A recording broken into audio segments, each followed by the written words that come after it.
Bonjour tout le monde, bienvenue à programme principal. Aujourd'hui, nous sommes avec l'enseignante Marie-Hélène Gauthier. Allô? Bonjour. On va parler de techniques d'intervention en délinquance, un programme qui se donne à Amos. Donc Marie-Hélène, première des choses, parle-moi du programme, en quoi ça consiste exactement? Le programme Technique d'intervention en délinquance, c'est une formation de 3 ans qui s'adresse à des étudiants qui ont envie d'intervenir auprès de clientèle ayant des problématiques particulières, que ce soit difficulté de gestion émotionnelle à la problématique de j'ai commis un délit. Bien, on forme vraiment nos étudiants à intervenir auprès de beaucoup de clients et de problématiques. Puis quelle qualité, selon toi, est-ce que ça prend pour faire ce type de métier-là? Bien, ça en prend beaucoup, j'imagine. Oui, vraiment varié. Prime abord, je pense que ça prend une bonne capacité d'adaptation, aussi la capacité à être empathique, à s'intéresser à l'autre, un souci du bien-être de l'être humain, une bonne capacité d'observation, d'écoute sont des atouts. Je dirais aussi la capacité d'introspection, parce qu'on est souvent appelé à intervenir dans des situations qui sont des fois éprouvantes. On est notre outil premier, fait d'être capable de s'intéresser à soi-même, un peu mieux se comprendre, ça nous permet de faire des interventions qui sont plus justes. Puis on a besoin d'introspection aussi parce que ce genre de travail-là, avec les crises parfois qu'on doit gérer, j'imagine que ça fait grandir aussi au fil des années intérieurement, personnellement. Totalement, totalement. Autant dans la formation de 3 ans, on voit nos étudiants qui grandissent au niveau de leur propre personne, de leur développement personnel, mais dans leur expérience par la suite, quand on est confronté à vivre des situations un peu déstabilisantes, bien, ça nous amène beaucoup à se remettre en question, à être en contact avec soi-même, à avoir une meilleure compréhension de qui qu'on est, comment on réagit, un peu les motifs qui nous amènent à réagir de certaines façons. Fait que oui, c'est une réalité que nos étudiants et intervenants tantôt. TID, donc technique d'intervention en délinquance, souvent on peut penser que les diplômés vont se retrouver majoritairement dans le milieu correctionnel, dans les prisons, etc., mais c'est pas nécessairement le cas, si je comprends bien. Bien, ça fait partie des avenues qu'ils peuvent envisager. Fait que tout ce qui est établissement de détention, pénitencier, c'est des possibilités d'emploi, mais c'est beaucoup plus large. T'sais, on peut revenir à tout ce qui est prévention, intervenir avec des jeunes en milieu scolaire primaire, secondaire, travailler dans des organismes communautaires où est-ce qu'il y a des problématiques de santé mentale, d'itinérance, de dépendance. C'est beaucoup les clientèles auprès desquelles on va être apte et formé pour intervenir. Fait que c'est vraiment dans 3 volets distincts. C'est autant la prévention, l'intervention dans le traitement, puis la réhabilitation, réinsertion que nos étudiants sont formés pour intervenir. On parlait de prison il y a quelques secondes, mais là, tu viens de nommer un paquet de possibilités de métiers. Qui sont les employeurs? Vers où peuvent se diriger nos diplômés et futurs étudiants? Bien, c'est autant qu'on peut les inviter à aller vers ce qui est institutionnel, fait que si on pense au niveau des écoles, au niveau des milieux de la santé, les centres jeunesse, autant à l'interne, à l'externe. On peut aussi les orienter vers le milieu communautaire. Fait que si on pense à des organismes locaux un peu comme l'Accueil Hervé Bibeau, la PIAO Laval d'Or, le Centre Amitié Autochtone, c'est tous des employeurs potentiels. Puis aussi l'établissement de détention ici à Amos. Puis on a des étudiants qui viennent de l'extérieur aussi. Fait que des fois, ils retournent dans leur milieu un peu partout sur le territoire du Québec. Donc la clientèle avec laquelle les diplômés et les étudiants vont travailler éventuellement, c'est vraiment de tout âge, dans le fond. C'est pas uniquement adulte. Exactement, exactement. Fait qu'on a autant le jeune de 5 ans qui peut-être a des inconforts à gérer ses émotions, démontre de l'impulsivité, peut-être des comportements d'opposition. Fait que tranquillement, on va venir intervenir de façon précoce auprès de lui pour qu'il développe des outils pour faire face aux enjeux de sa vie. L'adolescent, bien, peut-être que lui commence à explorer, hop, il a un intérêt d'aller vers un groupe qui l'influence, bien, tranquillement, on va le sensibiliser aux risques, aux enjeux.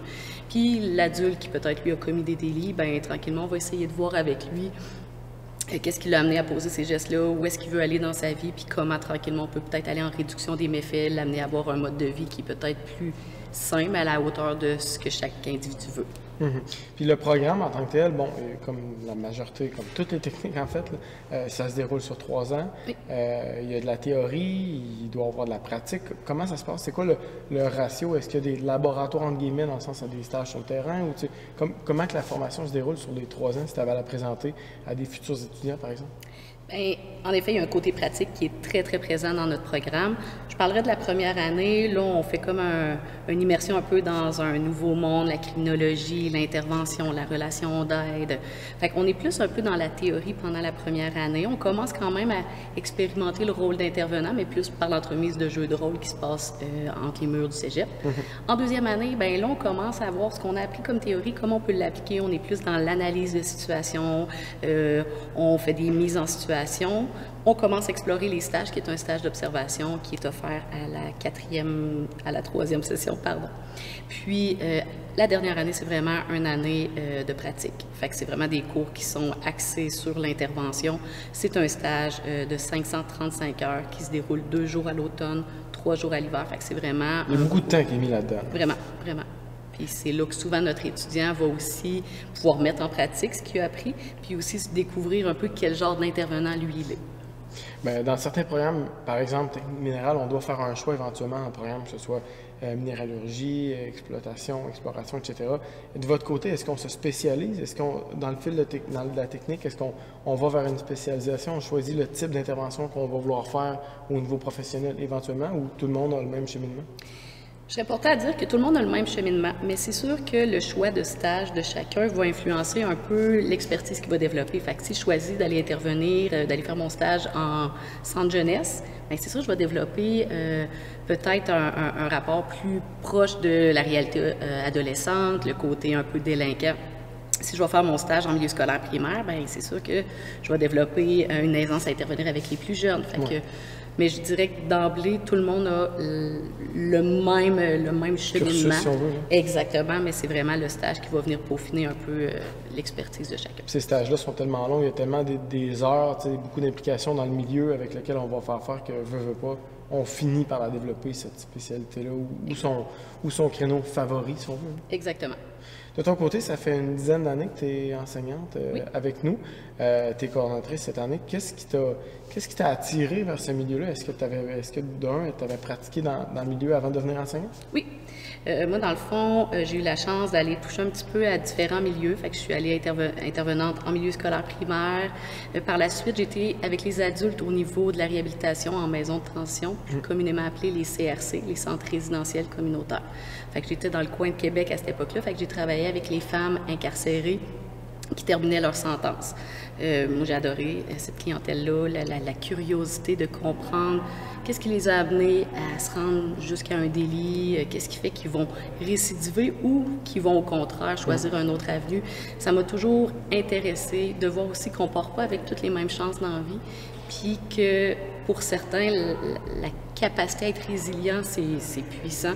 Fait que j'ai été vraiment intéressée. Par la suite, j'ai travaillé ici en région avec les hommes incarcérés. Puis quand j'ai eu l'opportunité, j'ai vu ce programme-là qui pour moi était un programme bijou. Bien, je suis devenue enseignante ici, puis là, ça fait 10 ans. Puis je suis aussi passionnée. Je vois encore la pertinence de former nos étudiants comme on le fait. On les forme vraiment à travailler avec une clientèle qui est peut-être moins volontaire, qui est plus réfractaire. C'est un peu la clientèle qui... Je veux pas nécessairement reconnaître mes problèmes, je veux pas nécessairement avoir de l'aide, mais derrière ça se cache une grande détresse et un grand besoin. Fait que comment on peut tranquillement, sans leur donner l'obligation de, mais tranquillement les inspirer à peut-être voir les choses différemment, peut-être vouloir quelque chose de différent. Fait que moi, je trouve ça génial de travailler au mieux-être des gens. Ça reste que c'est un métier important parce que l'ensemble du système judiciaire au Canada et comme on le connaît, disons, en Amérique du Nord, est basé sur la deuxième chance, sur la réhabilitation. Donc, on veut que les gens redeviennent des actifs, mais pour ça, ça prend les métiers que tu enseignes en ce moment et que les futurs étudiants diplômés vont pratiquer. Tu sais, ce chaînon-là, il est très important dans tout le système judiciaire au complet, dans le fond, quand on prend une vision globale. Là. Exactement. Totalement. Ça prend des gens clés comme ça qui vont peut-être être des facilitateurs de changement. On accompagne notre étudiant à avoir une grande ouverture face aux gestes puis au fonctionnement des gens pour éviter qu'on tombe dans le jugement. Parce que souvent, quand on fait que juger, bien, on fait que nourrir le problème. Puis nous, on veut les amener à être un acteur clé dans voyons différemment, puis inspirons, puis ayons confiance en l'autre pour tranquillement peut-être l'inviter vers le changement. Fait que c'est vraiment un programme qui est nécessaire qu'on ait ces petits intervenants-là, les TID un peu partout. Dernière chose, en termes de métier, on sait c'est pénurie de main-d'œuvre presque dans tous les domaines, mais comment ça se passe, le taux de placement? Est-ce que dans celui-là particulièrement, c'est plus difficile ou c'est difficile de trouver un emploi? Comment tu qualifierais, disons, de 0 à 10, 10 étant le plus facile? Ben, je dirais, c'est sûr qu'actuellement, on est pas mal dans le 10, mais en temps normal, je serais portée à dire un 8,5 au niveau du placement. On a beaucoup d'étudiants qui poursuivent à l'université, mais sinon, il y a des employeurs tellement variés que nos étudiants, s'ils veulent travailler dans le domaine, ils se trouvent un emploi sans aucun doute. Tu m'ouvres la porte sur l'université. Qu'est-ce qu'on peut faire? On devait terminer, mais Oui. je trouve ça intéressant de pouvoir voir peut-être les possibilités d'avenir après la technique. Qu'est-ce qu'on peut faire à l'université quand on a une technique en intervention de délinquance? Évidemment que ça ouvre beaucoup de portes, là, mais si on demeure dans ce créneau-là. Bien, ce qu'on voit, nos étudiants vont être intéressés par des programmes tels que la psychologie, criminologie, psychoéducation, travail social, puis aussi l'enseignement. Okay. Fait que c'est souvent vraiment un élément positif quand ils décident de poursuivre à l'université. Ils partent avec un bagage vraiment intéressant, une technique de 3 ans, ils ont du concret. Fait que tantôt, quand ils arrivent avec leur formation universitaire, oui, ils ont un diplôme. Puis avec la formation universitaire, bien, ils ont une capacité à aller se baser sur des éléments déjà vus, expérimentés pour appliquer un peu les nouvelles théories qu'ils voient. Fait que c'est souvent une formule hyper gagnante de faire une technique préalablement puis poursuivre avec un bac par la suite. C'est sûr que quand on est à l'université, c'est déjà facilitant d'avoir été dans des milieux de travail. Donc les stages qui sont offerts en TID donnent du vécu, puis ça peut être bon pour psycho, criminaux, comme tu disais. Oui, exactement. Excellent. Bon, bien, je te remercie de ton temps. Merci beaucoup.